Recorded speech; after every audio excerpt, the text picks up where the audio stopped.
Yes, they are. In fact, it's actually a very interesting trend. We're able to get, first of all, the number and the types of exposures is expanding very rapidly. At the same time, the fees are also coming down on them, so their use is more cost effective than it once was. It really does allow us to refine our portfolio exposures and make bets on very specific asset classes and sectors of the market.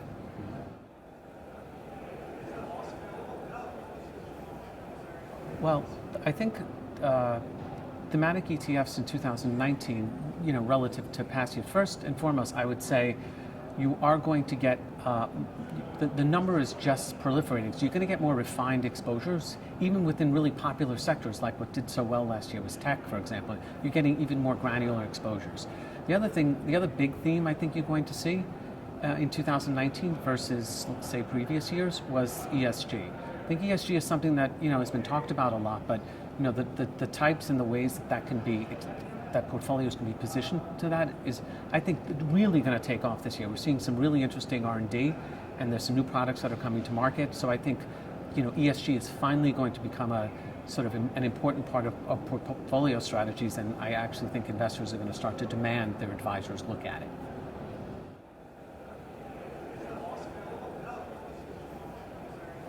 The hedge fund approach to ETF, I think, is just a more sort of benchmark agnostic approach. I think that, the way I'd explain it to someone is, hedge funds traditionally have taken very broad exposures across many, many markets at one time, not unlike a portfolio, but they're just much more actively deployed.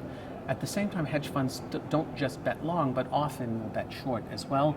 And sometimes when they feel very strongly about a particular exposure, they might actually even deploy leverage. So I think what you're going to see is more use of ETFs, particularly as thematic ETFs start to proliferate and become larger and more liquid. You'll see more of them, and you'll see more investors start to deploy both long and short exposures in portfolios.